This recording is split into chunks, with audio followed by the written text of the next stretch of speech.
Muraho murakoma amashyo gira amata nabo kuyanywa. Ikaze ku mateka nyarwanda. Nanjye nkaba wigaba wankwakuza umuhango w'abagakera wo kunywesha yabaga ari ukubera iki? Nawe bagabekazi baba barakora uwo muhango.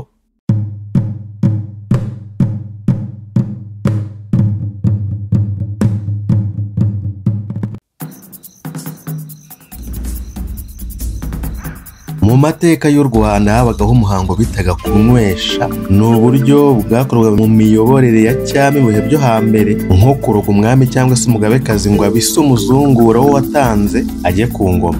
Uburyo bwo kunywesha bwakorwaga hifashishijwe amata y'inka, ukaba ari umuhango wabaga mu bwiru bwo hambere wabaga uteganyirijwe gukorerwa abami cyangwa se abagabekazi, kandi ugakorwa mu ibanga rikomeye.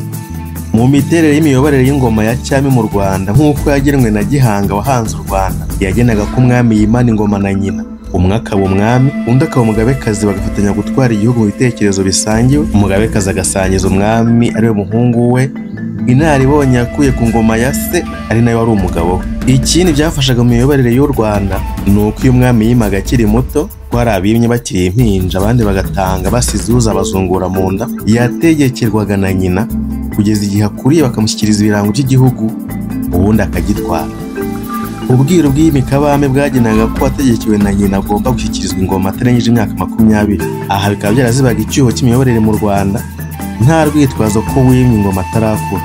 Ihurizo ryavukaga rero ni nk'iyo umwami yatangaga nyina akiriho, kandi ubwiru bwaragenaga ko umwami yimana na nyina, kandi ko nta bagabekazi babiri ku ngoma imwe. Umwami yarikuraga ingoma ari uko atanze, bishaka kuvuga ko na nyina nk'umugabekazi nawe mu gihe wari uko. Niba rero nta bagabekazi babiri ku ngoma imwe, hagombaga gushaka uburyo nkemurampaka bwakoreshwa kugira ngo umugabekazi ufite umwami watanze abise umuhungu we yimane na nyina. Ubwo buryo nibwo bwiswe mu mateka y'u Rwanda kunywesha, aho bamurogeraga mu mata rwihishwa nawe atabizi nuko agatanga. Ni nabwo bakunze kwita inzira y'ikirogoto mu nzira z'ubwiru bw'i Rwanda. Umuhango wo kunywesha wamenywaga n'abiru gusa, ari umwami n'umugabekazi nta wamenyaga uwo muhango kubaho. Ariyo mpamvu umwami yatangaga, umugabekazi akumva ko wazakomeza akiberaho gutyo gusa akazisazira rw'ikirago.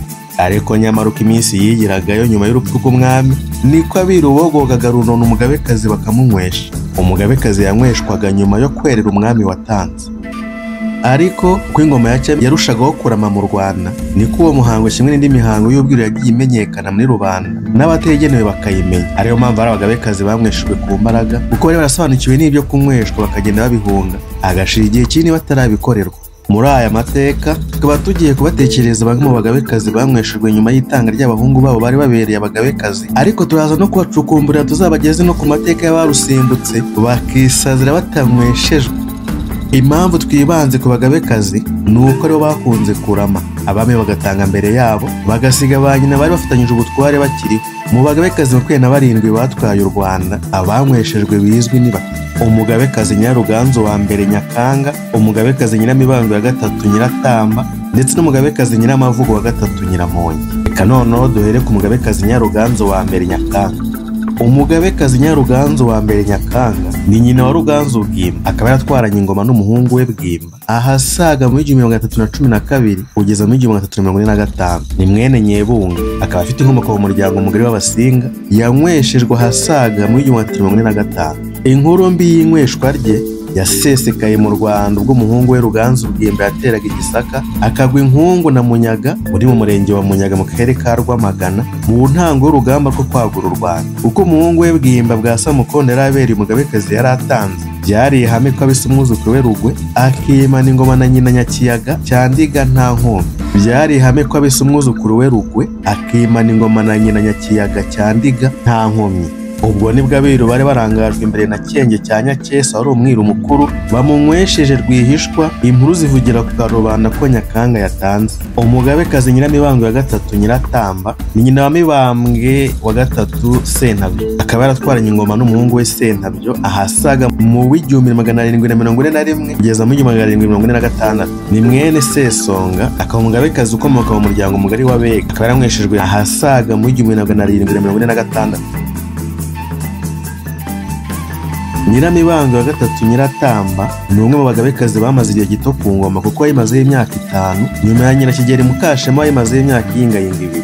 Impamvu y'ikubagahu yabaye inkuruzi y'inyweshwa rye yaturutse ku rupfu rutunguranye rw'umuhungu we Sentabyo bya Ndabarasa watanze asize ubushita bamwanduje buvuye mu Gisaka ku kagambane ka mukuru we Gatarabuhura washakaga kumwambura ingoma. Kuko umuhungu we Sentabyo bya Ndabarasa yari abereye umugabekazi yari atanze, byari hame ko abise umwuzukuru we Gahindiro wari ukiri uruhinja akimana ingoma na nyina Nyiratunga rya Rutabana nta nkomyi. Ubwo nibwo abiru bamwesheje rwihishwa, inkuru zivugira ku karubanda ko nyina Tamba yatanze akurikiye umuhungu we Sentabyo. Umugabekazi Nyiramavugo wa gatatu Nyiramongi ni nyina wa Mutara wa gatatu Rwogera, akaba yaratwaranye ingoma n'umuhungu we Rwogera ahasaga mu 1882 kugeza mu 1853. Ni mwene Gaga, akaba umugabekazi ukomoka mu muryango mugari wa Bega, akaba yaranyweshejwe ahasaga mu 1853.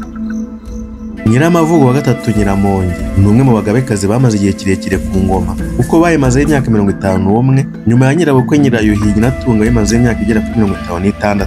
Nyiramongi ari umugabekazi w'umunyagitugu wavugaga ibikombe bigakagarara ibisozi kirangira, ku buryo n'umuhungu we Rwogera wari umwami atajyaga apfa kumuhangara. Impamvu y'ikubagahu yabaye inkuruzi y'inyweshwa rye yaturutse ku rupfu rutunguranye rw'umuhungu we Rwogera rwa Gahindiro watanze yishwe n'indwara y'igituntu yabicaga bigacika muri ibyo bihe.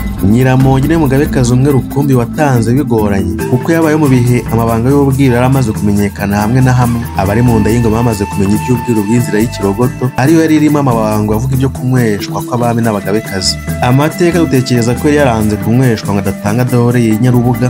Inyarubuga kikaba cyari ikivugo cya Rwogera yavugaga ko yarozwe n'abagereka, abagereka bakaba ari abega bakomoka kuri Rugereka rwa Byavu, aho yavugaga ko Rwogera atanze arozwe n'abagereka kuko yari umugore w'umunyambaraga kandi utinyitse. Nyuma y'urupfu rw'umuhungu we nta n'umwe wigeze amutunga ijisho riganisha ku kumunywesha. Yiyimye abiru ngo bamunywesha bisa abandi barumirwa pe, bakoresheje amaco menshi n'ubucakura amagana bwo kumunywesha ariko baramubura neza neza. Iyi nyweshwa rye ryagizwemo uruhare na musaza we bakundanaga cyane Rwakagara rwa Gaga wamufashe mpiri n'imbaraga nyinshi, baramunywesha aratanga, nuko abisa umwuzukuru we Rwabugiri yimana na nyina mu Rumpere wa Mitari ya Nzirumbanje. Iyi akaba ari nayo yabaye imvano y'umubano w'akadasohoka wa Rwabugiri yagiranye na Rwakagara, kuko yamufashije mu gukemura ibibazo bya politiki byari mu ntango y'ingoma yari afitanye na nyirakuru Nyiramongi wari waranze kunyweshwa ngo arekure ingoma. Ni nacyo kiraro Kanjogera yambukiye agana mu bagore ba Rwabugiri, byanamuviriyemo kurema ubuhangange butagizwe n'abandi bagabekazi bamubanjirije bwo kuba umugabekazi w'abami babiri Rutarindwa na Musinga. Ngayo nguko ngibyo by'ubwiru n'imishyirwa mu bikorwa by'umuhango wo kunyweshwa wabagaho mu Rwanda rwo hambere wagiye ukorerwa abami n'abagabekazi mu Rwanda. Turagushimira cyane ko dukurikira, tubiha agaciro cyane pe, ujye utubwirira n'abandi. Ndatekereza ko wamaze gukanda kuri subscribe no ku nzogera. Nanone mu gihe wumva wishimiye ibyo twakoze wajya ukanda kuri like cyangwa se ukatwandikira muri comment. Ushobora no kutubwira uti muzatubwire no ku mateka y'akana kawe runaka cyangwa ibyabereye aha n'aha. Tukurarikiye gukomeza gukurikirana n'ibindi tugenda dushyiraho. Erega n'ubundi ngo utazi yava ntiyamenya n'iyajya.